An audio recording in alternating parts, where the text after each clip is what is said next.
11 horas 16 minutos, 11 horas 16 minutos, continuamos avanzando en la mañana de la radio, avanzando en Pan y Circo, aquí en Cadena del Sol, la radio que también se ve. Estamos en YouTube y ya le estamos pidiendo a nuestra queridísima audiencia que se sumen a nuestro canal de YouTube.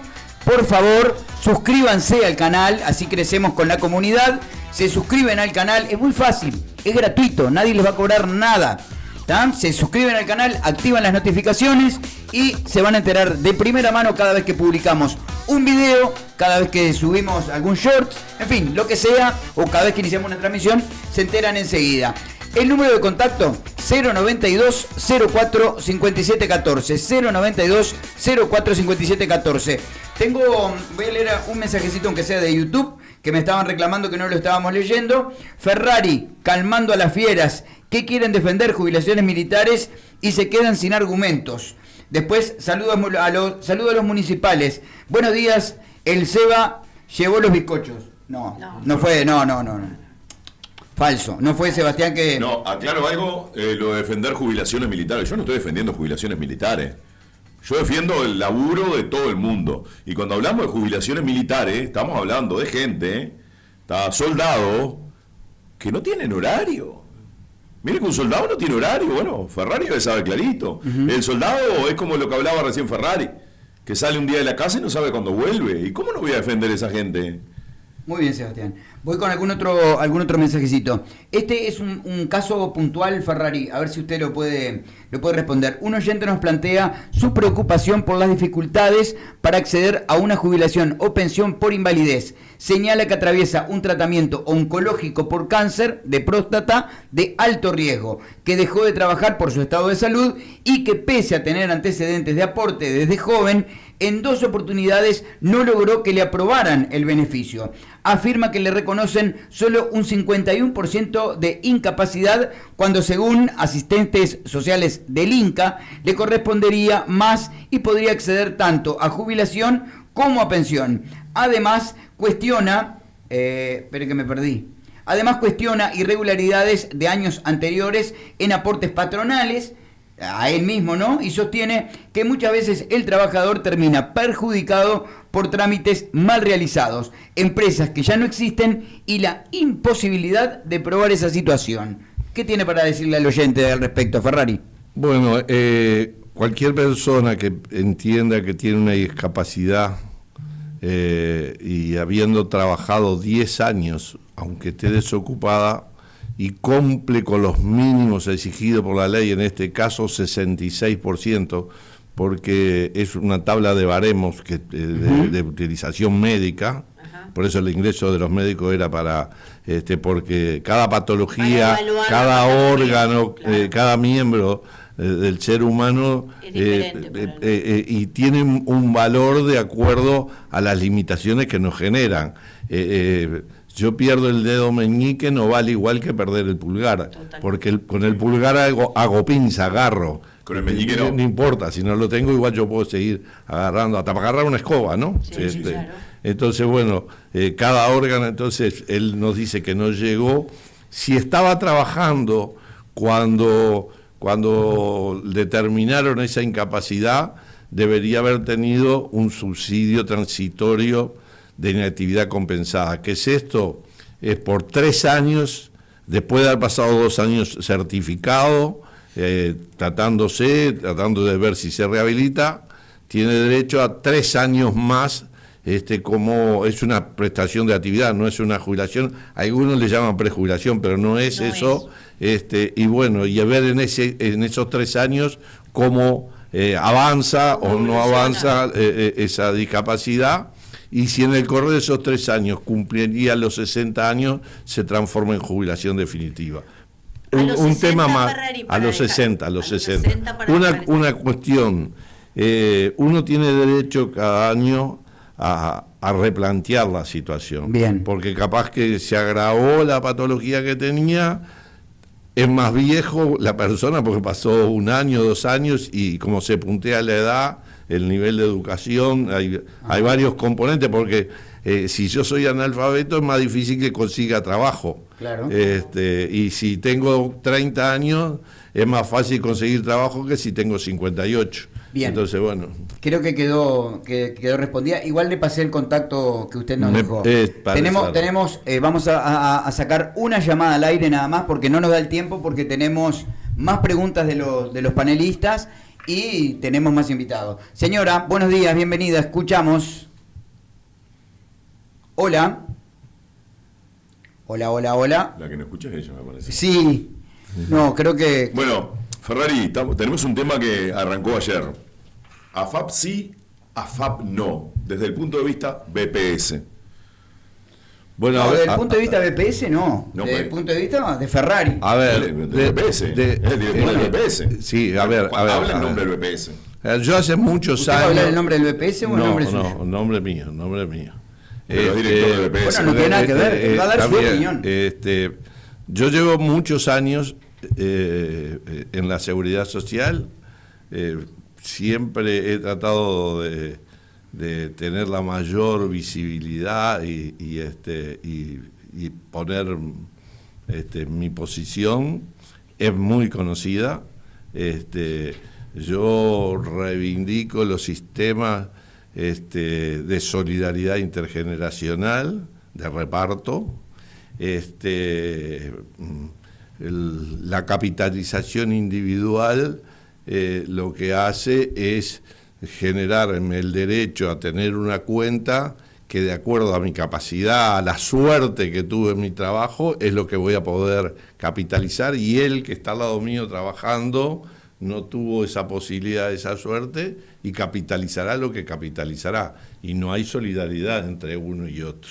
Pero hoy son dos bases del pilar. Son dos modelos distintos. Hoy yo soy parte de un colectivo, y en particular nosotros tenemos que llevar adelante las políticas que el presidente Orsi planteó y se comprometió a desarrollar cuando pidió el voto en la campaña electoral. Y ahí se habla no de la eliminación, ahí se habla de la reducción del lucro, ¿tá? En definitiva, que es un cambio bien importante. ¿Por qué? Porque en general, cualquier empresa que se instala en el mundo corre riesgo. Uh-huh. Yo me pongo un carro de chorizo acá en la esquina, prendí fuego, puse los chorizos y compré 20 tortugas para vender los chorizos. Cayó un chaparrón esta noche y yo perdí la leña que quemé, las tortugas ya mañana están viejas y no las puedo vender. Corrí un riesgo.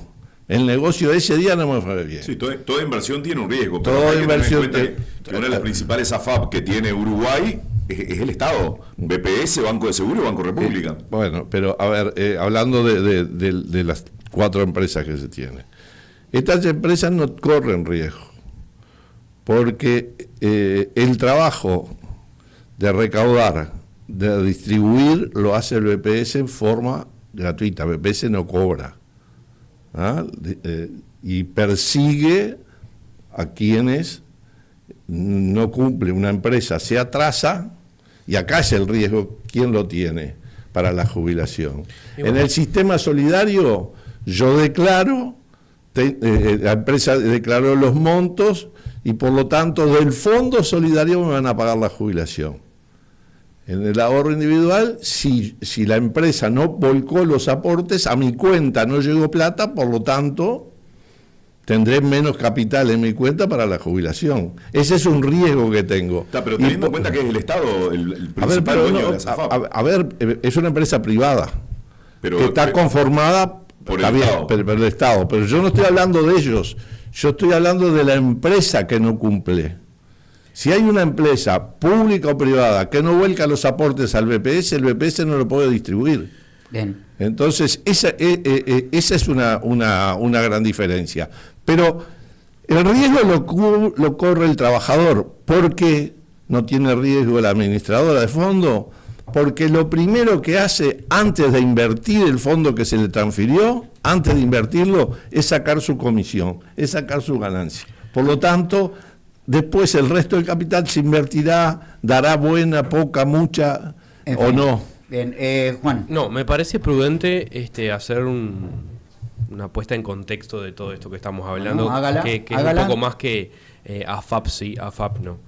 El gobierno anterior, encabezado por Luis Lacalle Pou, en el año 2023 impulsó una reforma de la seguridad social que venía precedida de un estudio de una comisión de expertos que la encabezó el doctor Rodolfo Saldain, rochense.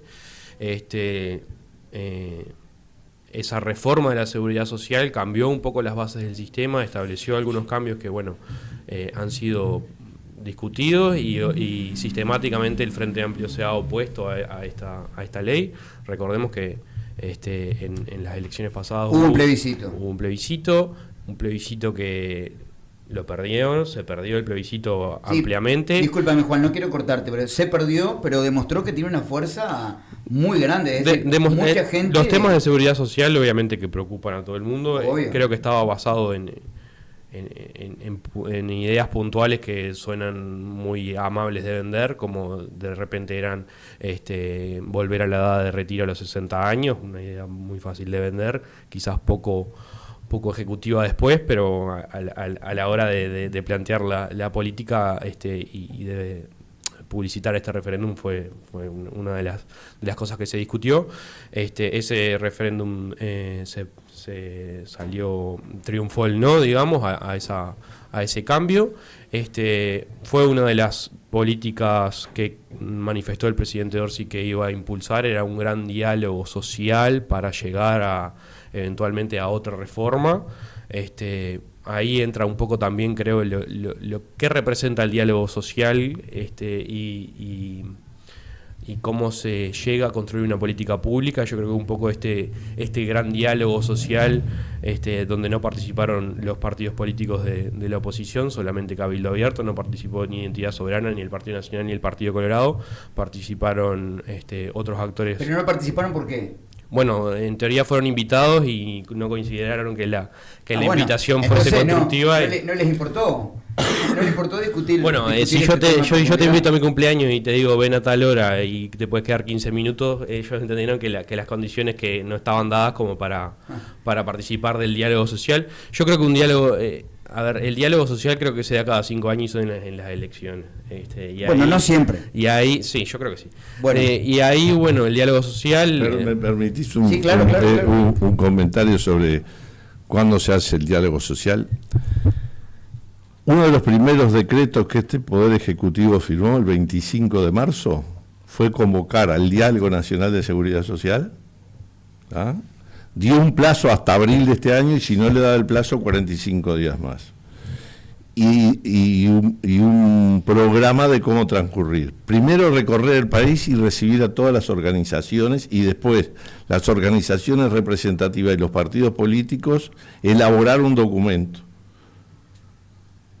En el 2023, cuando en 2022 se hizo el diálogo que culminó con la ley 20.130, se escucharon un montón de representaciones de organizaciones, pero a la hora de redactar el documento a presentar, fue solo el partido de gobierno. A los actores sociales le dijeron que no deberían participar. No participaron en eso. Y en el decreto, que hablo del año pasado, del 25 de marzo, dice que debe crearse un consejo ejecutivo que se debe sostener en el tiempo después de cerrar esta primera etapa. ¿Por qué? Porque hay otras cosas que hay que seguir viendo, que hay que analizar. La tecnología hizo cambiar el mundo del trabajo y la va a seguir cambiando. Por lo tanto, el financiamiento sobre la base solo del aporte obrero patronal, cuando es un robot y ya no es más un obrero. Bueno, pero eso también dispara, ya te doy, Graciela. Eso dispara, ya estamos sin tiempo, pero estaría buenísimo por lo menos tocar este tema porque... No, solo una acotación. Sí, bueno, dígala entonces. Dele primero, dele. Escuché atentamente las declaraciones No terminé. de mi compañero que estaba diciendo y cuando dijo se ven cada 5 años los resultados. Sí que se ve cada 5 años. Tuvieron la oportunidad el gobierno anterior de contratar 12 médicos y lo está diciendo Ferrari, aquí no lo contrataron. Entonces, ¿qué agarraron? Agarraron la gente de REEMPA, no estudiar los expedientes ahí, que estaba ahí el pueblo esperando, la gente más vulnerable, y tuvieron la oportunidad, porque lo acaba de decir acá el presidente, y no lo hicieron. Así que realmente se demostró en las urnas el resultado. Bueno, cada 5 años hay elecciones de vuelta. Bueno, a lo que quería llegar yo, Pablo, bueno, es dale. que cómo se llega a esta idea AFAP sí, AFAP no. En ese diálogo social, como bien dijo Ferrari, que inició recorriendo el país, se integró por distintos actores sociales y políticos, se terminó esa comisión culminó su plazo y elaboró un informe. Ese informe todavía no se ha conocido. Pero ya hay comentarios. Ya hay comentarios. No sé cómo hace. Que lo que estamos debatiendo o poniendo arriba de la mesa, en realidad está sobre la base de supuestos de trascendidos que se dieron de ese documento del diálogo social y se va a presentar en el Consejo de Ministros, según tengo. Sí, exacto. Y ahí la discusión creo que puede tomar un poco más de Está claro, relevancia pero y de base yo no estoy hablando de lo discutido en el diálogo social. A ver, yo hablo de cuestiones ya vigentes, por ejemplo, y ayer en el programa de ustedes se dijo, y es así, es cierto, de gente que tenga causal hace 3 años, exactamente, que lo planteó Pereira. puede retirar el 9% Pereira del lo fondo. planteó. Pereira, ¿Tá? José Pereira, representante de las empresas en el BPS. Exacto. A ver, el capital que yo voy acumulando en mi cuenta individual es para la vejez, para cuando yo deje de trabajar. Si ahora estoy trabajando y empiezo a retirar ese capital, voy a tener menos dinero para la vejez. Entonces parece muy bueno, pero lo que estamos haciendo es comiéndonos la plata antes de tiempo. Y esto, lamentablemente, en Ecuador no viene ganando. Hubieron 5 veces posibilidad de retiro y hoy la gente en Ecuador, cuando se jubila, no tiene en el fondo dinero. Y después termina en el BPS. No, en nada termina, porque allá no hay esas pensiones como tiene el BPS. Pero si terminara en el BPS, o va a terminar solo con la jubilación del BPS, ¿qué efecto positivo tuvo? Ninguno, no tuvo efecto positivo. Sin duda que no lo tuvo. Bueno, simplemente para ir cerrando el tema, usted plantea el tema de la tecnología, es algo que nos viene preocupando y ocupando, hace mucho tiempo que venimos hablando de este tema acá, que arrancó en su momento, lo recuerdo, nosotros por lo menos empezamos a hablar, no se hablaba de inteligencia artificial, se hablaba de la robotización y de, por ejemplo, máquinas que estaban en ese momento realizando el trabajo de personas. Por ejemplo, en el mundo, digamos, en el mundo me perdí un poquito. En el mundo de la forestación, grapos y cosas. Sí. Bueno, entonces. Aserradero entre los montes. Por ejemplo, después también se discutió mucho cuando los choferes de ómnibus empezaron a conducir el ómnibus y a cobrar el boleto. ¿Por qué? Porque tenían una máquina que permitía hacer esa función. En Brasil, hoy en día, ya se está viendo con preocupación los choferes de Uber, que Uber en el mundo se están inventando autos que manejan solos. Y ahora se le suma todo lo de la inteligencia artificial, hoy en día, en el mundo actual. Entonces, ¿cómo se para BPS ante esta situación? BPS no es quien se debe parar. Deben ser las representaciones sociales y los gobiernos que este año, en julio, cuando se convoque la Conferencia Internacional del Trabajo, la OIT, como hace todos los años, un organismo y el único tripartito de Naciones Unidas, analicen el tema de las plataformas y analicen el tema de la sustitución de mano de obra. Y ojalá que se puedan llegar a acuerdo, porque ahí están cerca de 200 países, casi todos los países del mundo, en construir un un convenio o una recomendación que después, ratificada cada uno de los países, se obliga. Y Uruguay lleva una contribución bien importante, porque la regulación que hizo en relación al tema de trabajo plataforma, pero en particular lo que son delivery y transporte, que también es tecnología. Bueno, ahí si hay dependencia, si no hay dependencia, bueno, son trabajadores por la cuenta, y cuando tienen que cumplir horario, el precio lo pone otro, demás. Bueno, eso está discusión en el mundo. Por lo tanto, es mucho más que el BPS, y esperemos que, bueno, que Uruguay, que además va a ser reconocido de alguna forma, que no hay otro todavía propuesto, y por lo que estaría presidiendo la conferencia de OIT el ministro de Trabajo de Uruguay. Hace 40 años Uruguay, un ministro de Trabajo, Fernández Faigo, fue el que presidió la conferencia a la salida de la dictadura, ya en el 86. Sí, bueno, un orgullo. 40 años después, Juan Castillo con esa responsabilidad. Bien, Ferrari, nos quedamos sin tiempo. Bueno, ¿pasó bien? Un lujo, a las órdenes. Ojalá que vuelva y nos inviten, y con mucho gusto, porque siempre hay noticias, siempre la seguridad social es mucho para hablar.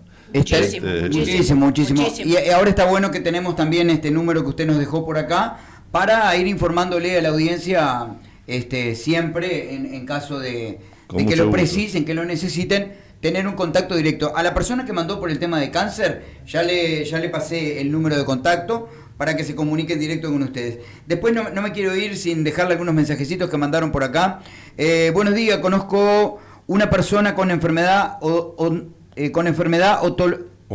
ontológica, muy jodida, realizó todo un tratamiento muy complicado, pero el día de hoy sigue conviviendo con el cáncer y BPS le negó la pensión. Esta es la realidad que hoy vive, todo lo demás es cháchara, perdonen mi franqueza. Rubén Sosa es un oyente que siempre está participando. También Ernesto mandó por acá, y también si sabe o se puede tomar, sí, y también si sabe o se puede tomar como ejemplo el sistema jubilatorio de Finlandia. Yo no lo conozco. Tiene una fuente de financiamiento totalmente distinta a las nuestras. A la nuestra. Sí, es como... Quedaría para otro programa, si no, los noruegos que le cobran un impuesto al petróleo y con eso financian la seguridad social. Bueno, acá tenemos prospección. Acá tenemos prospección, pero no tenemos petróleo. Así que tendríamos que buscar cobrarle un impuesto a otro lado. Hablemos en vez de cobrarle impuestos, hablaremos de por qué hay tantas exoneraciones de no cobrar impuestos, de no cobrar contribuciones a la seguridad social, que algunas están bien y otras había que analizarlas. Bueno, la dejó picando el hombre ahí al final. Gente, seguimos avanzando en la mañana, hacemos una pequeña pausa comercial, ya volvemos en unos minutitos con los diputados, los Salles, podemos decir. Los Salles. Con los Salles. Pausa, ya volvemos con más Pan y Circo en la mañana de la radio. Esto es Pan y Circo. Hacemos una pausa y ya volvemos con más análisis, más voces y todo lo que está pasando. No te muevas, no te muevas. Un gusto, buenos días para usted y toda la audiencia, y gracias por la invitación. Bueno, muchísimos temas de BPS, muy interesante. ¿Cómo le fue en Castillo ayer? Bárbaro. ¿Estuvo en APAC? ¿Era que estaba? Sí, en APAC y por supuesto en la oficina, así que todo en una manzana. Una está al fondo de la otra, pero tengo queridos compañeros, algunos que ya no están, pero de la Asociación de Jubilados, y siempre con mucha avidez, con preguntas y tratando de dar respuesta, y también eso ida y vuelta, por eso la salida al interior, que lo concebimos como parte de la gestión, ¿no? Hablar, escuchar a la gente, decirle en qué andamos, cómo está la seguridad social, y bueno, de eso se trata. Como fuimos de mañana al Chuy, y estuvimos en la asociación y en la barra, con otro grupo de gente después, en la oficina del Chuy. ¿La gente se arrima a hablar con usted? Sí, sin duda. Además, para mí es un privilegio, ¿no? Tener tantos años en la Seguridad Social, haber ocupado responsabilidad de director, 14 años como representante de los trabajadores, casi 2 años y medio como de los jubilados, y ahora llevo 1 año al nombre de director del Poder Ejecutivo. Bueno, creo que conocido siempre nos pregunta y con gusto tratamos de responder. Por eso, además, y aprovecho y se lo dejo ya de una, tenemos un WhatsApp en la oficina que no es hacer la formalidad de la gestión que debe hacerse, pero si tiene alguna consulta, el 092 337312 es un WhatsApp que pueden mandar un mensaje diciendo: me llamo fulano tal, cédula tal, hace 3 meses que empecé la jubilación y no sé qué pasa. ¿Lo reiteramos? 092 337312. 7312. Bien, es bien fácil de recordar. Bueno, director, el BPS fijó como fecha límite el 31 de mayo para que muchas personas reconozcan años trabajados anteriores a 1996 que no figuran en su historial. ¿Hay suficiente información y difusión para que la gente no pierda ese derecho por simple desconocimiento? ¿O esto es parte de esta gira también? También tiene que ver con eso, porque no hay información suficiente. Los uruguayos dejamos a veces las cosas para lo último. No pensamos que si yo por ahora no me pienso jubilar, aunque tengo más de 62 años, no me pienso jubilar, estoy bárbaro trabajando, me siento bárbaro, pero lamentablemente la ley 20.130, esa ley que se aprobó en el 2023, pone un artículo dando plazos. Y si al 31 de mayo los que nacieron antes de 1963 no se agendaron, después lo llamará capaz que en junio, en julio, en agosto el BPS, o cuando yo diga ceso en el trabajo, me quiero jubilar, fíjate los años de servicio. Sí, pero si yo no me agendé antes del 31 de mayo, marchó. Nunca más esos huecos que tengo antes de abril de 96 y trabajé en negro, si no está registrado o si me subdeclararon, nunca más los voy a poder incluir. Por lo tanto, estaré perdiendo derechos.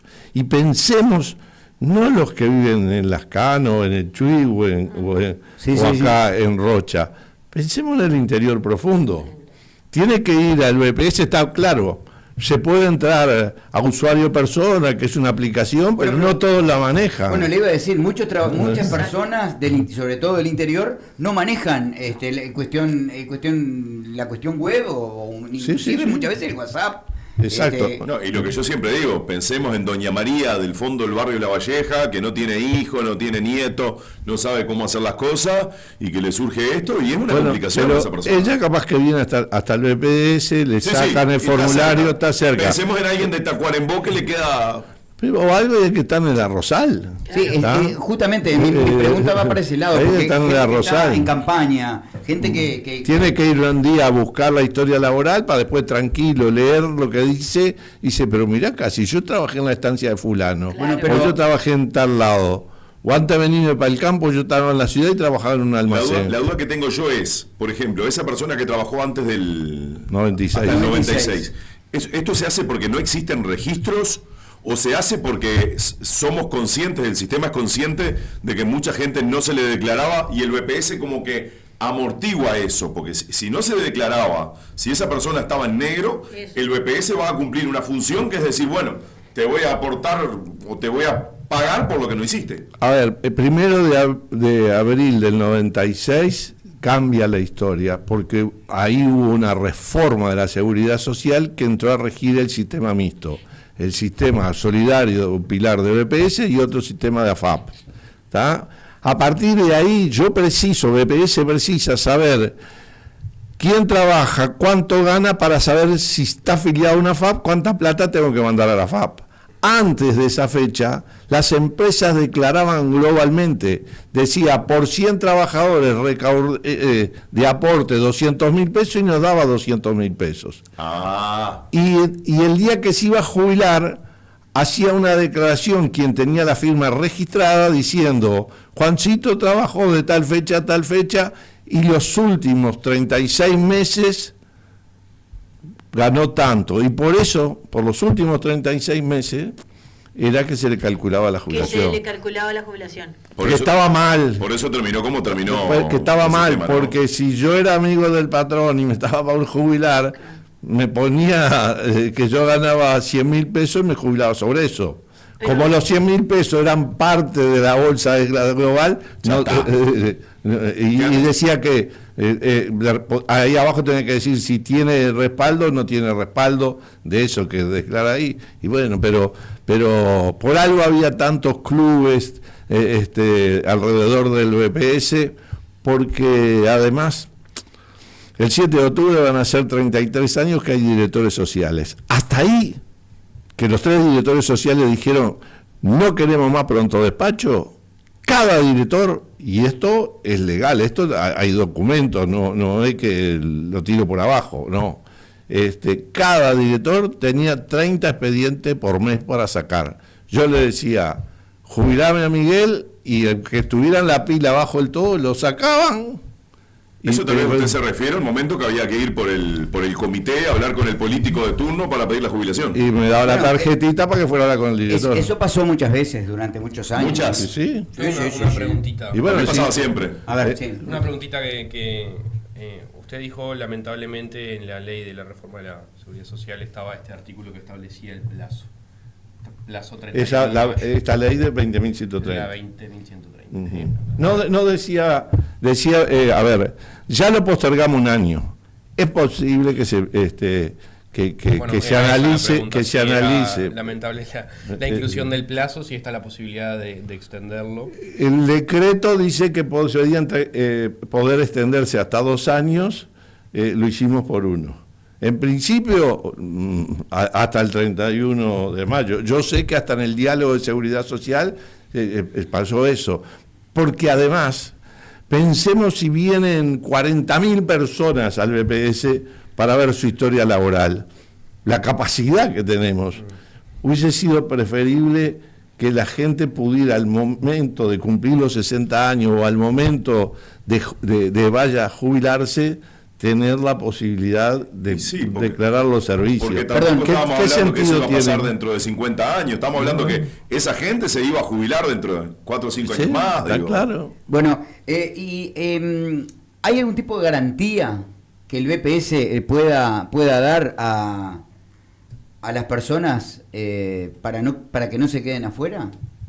Y no En el es- entendido- en el nosotros entendido- tenemos que cumplir la ley.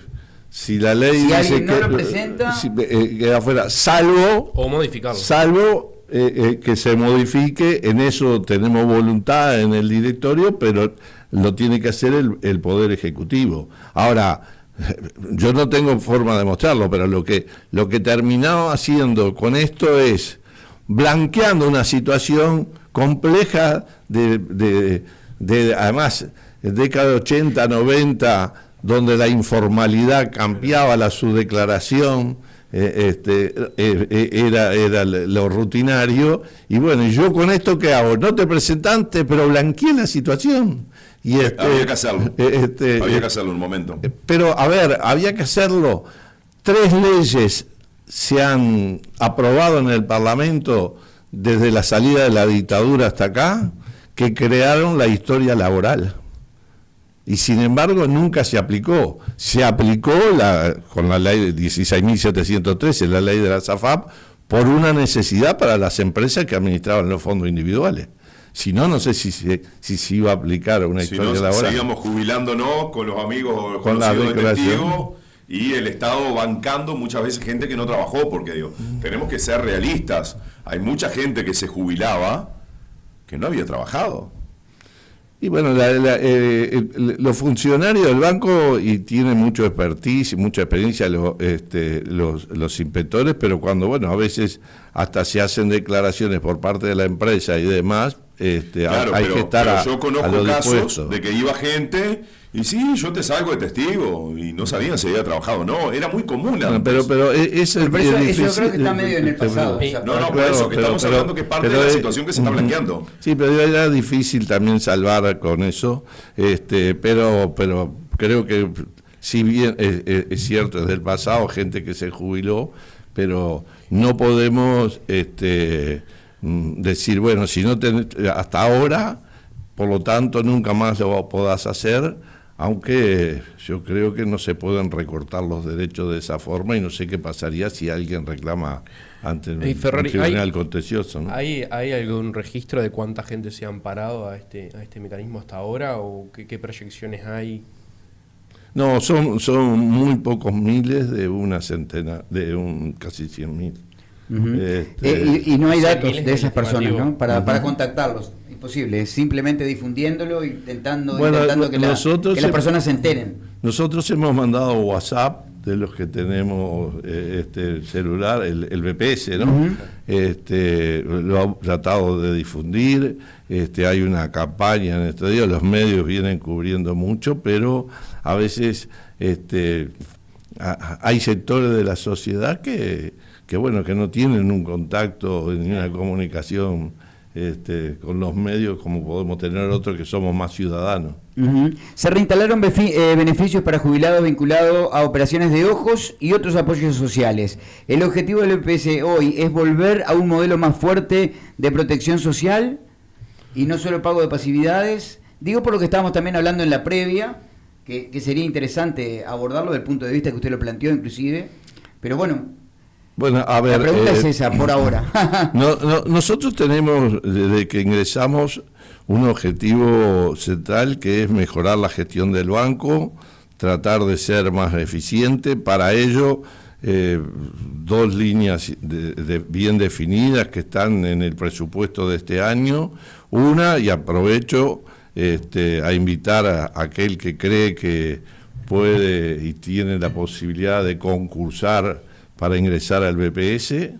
Hay ingreso de 86 personas, serán proporcional, pues estamos seguros que van a ser tantos miles que antes del concurso va a haber un sorteo y será proporcional por la población que hay y el trabajo que tienen nuestras oficinas por departamento para que pueda haber gente de todo el país concursando y eso es lo primero. Esperemos en septiembre estar terminando todo el proceso de concurso y ampliar una necesidad que, si bien no tuvimos por la OPP la autorización de la solicitud de 175 ingresos, nos autorizaron a contratar nuevos funcionarios, un número de 100 y 25 pasantes. Por lo tanto, eso ayuda a mejorar la gestión por los tiempos.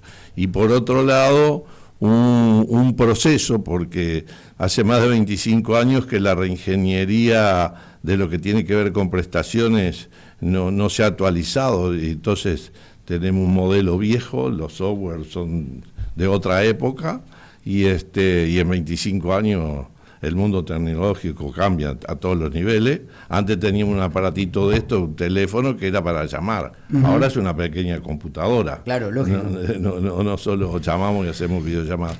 Y bueno, y empezaremos con una licitación que sale alrededor de $60 millones, que terminará por el 29, todo el proceso de actualización para ser más eficiente en lo que tiene que ver la gestión. Son 2 temas que son específicamente mejorar algo que con la capacidad que tenemos en este primer año creo que mejoramos, porque cuando estamos en transición pedimos información y el informe que nos hace la administración anterior es que habían 20.000 expedientes en proceso.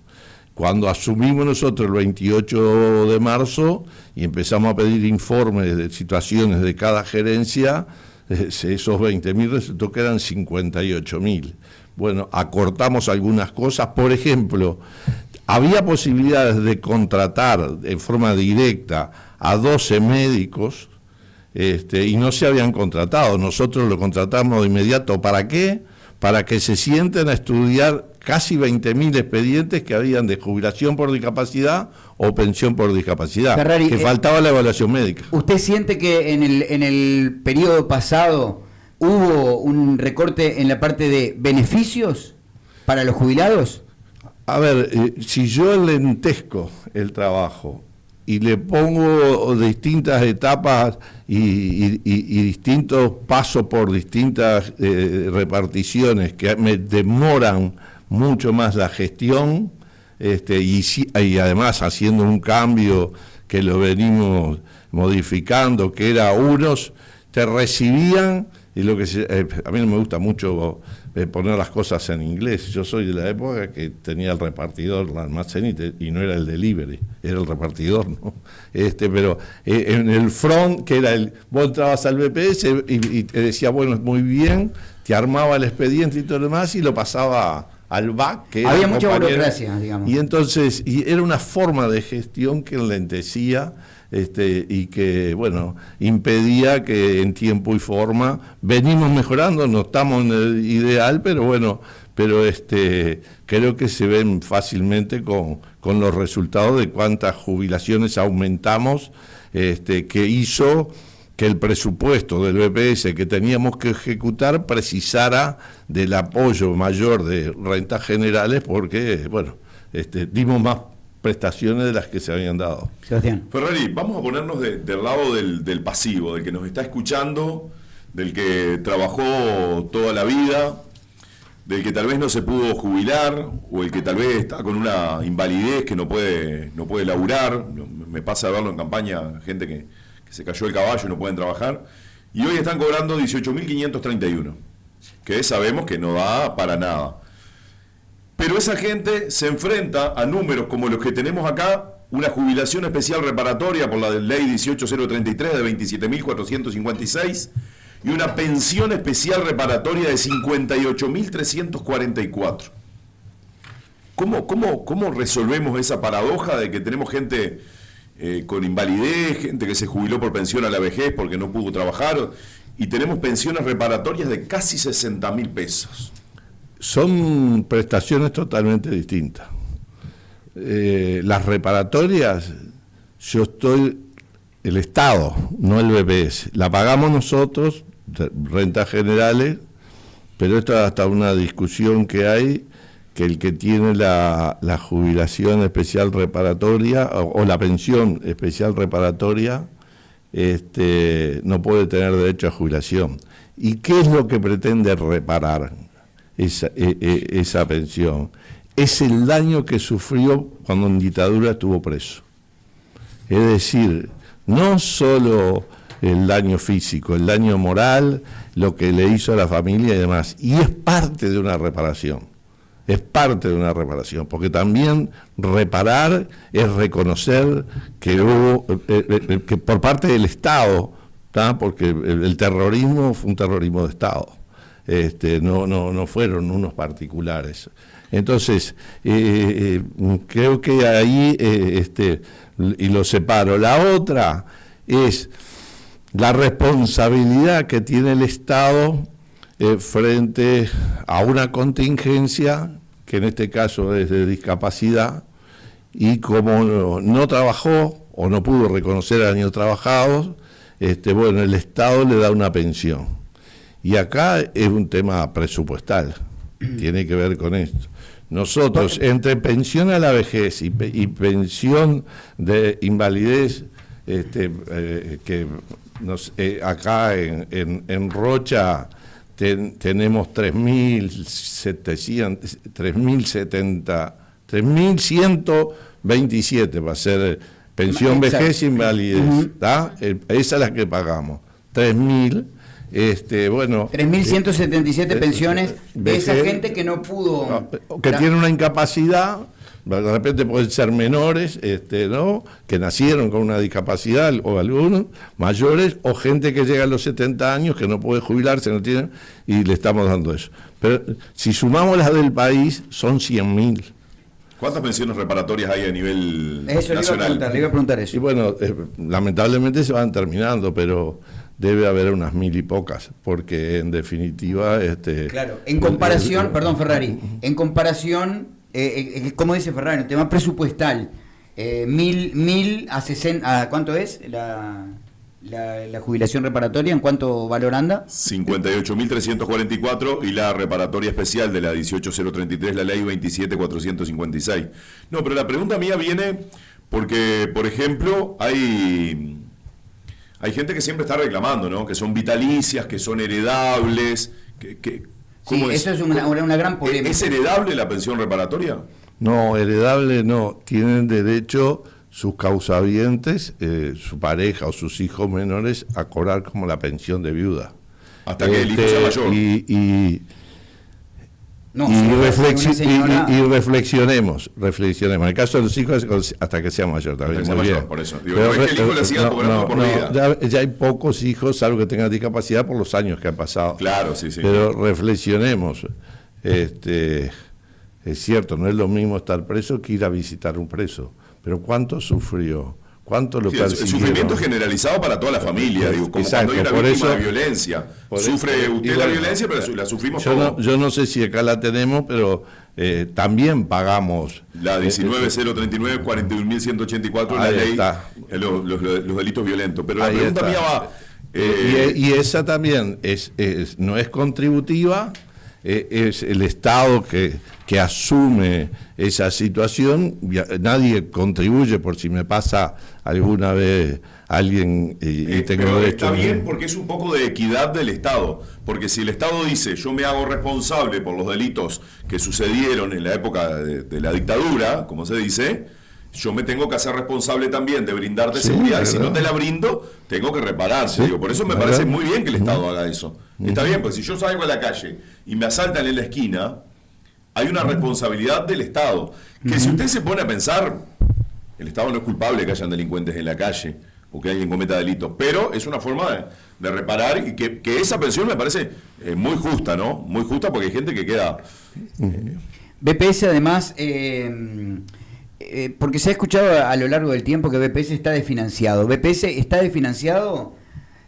¿Por qué causas, Ferrari? No le voy a pedir que lo analicemos en profundidad, pero sí algún pantallazo. La pregunta sería, ¿gana plata el BPS o pierde plata? Bueno, el BPS, aunque el nombre es Banco de Previsión Social, es un instituto de seguridad social.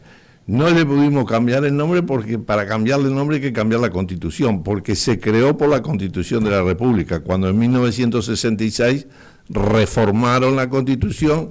Antes era la Dirección General de la Seguridad Social y había caja rural, caja doméstica, de industria y comercio, es decir, distintos sectores de actividad. Una caja se unificó y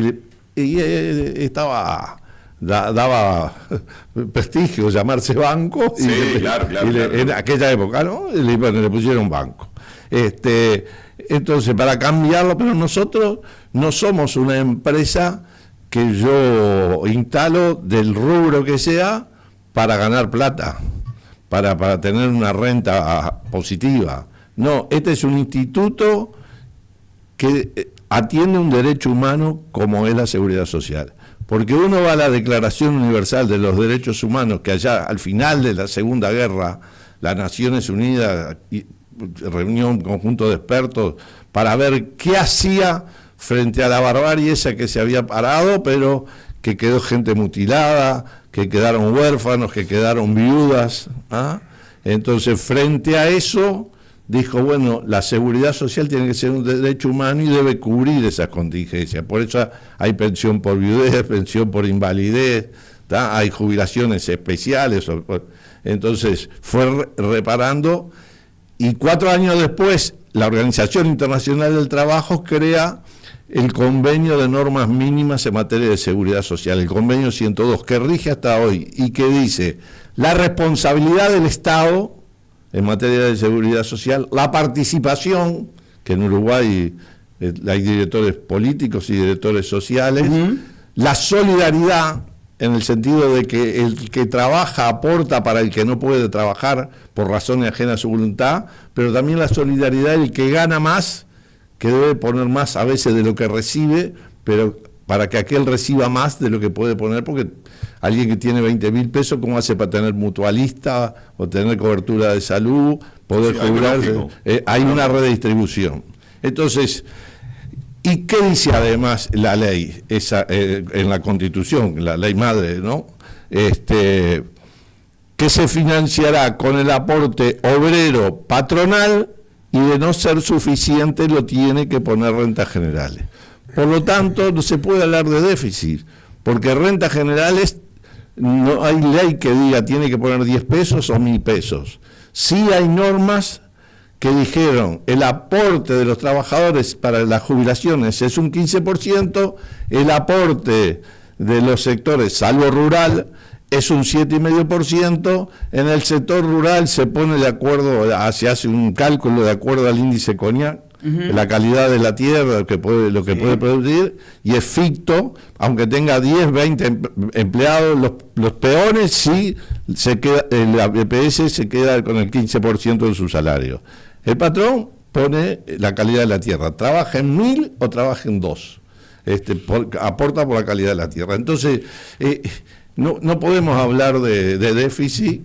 No, sí podemos hablar de asistencia, bueno, pero es lo que le toca pagar al Estado en definitiva, y que eso, de acuerdo a mayor o menor empleo, es mejora o empeora la recaudación o los cambios tecnológicos que estamos teniendo. El mundo del trabajo no es lo mismo que el mundo de los 60. Déjelo eso para el próximo bloque, porque es bien interesante eso, pero te quería una acotación. Le dejo una pregunta para, si quiere ahora, después de la tanda.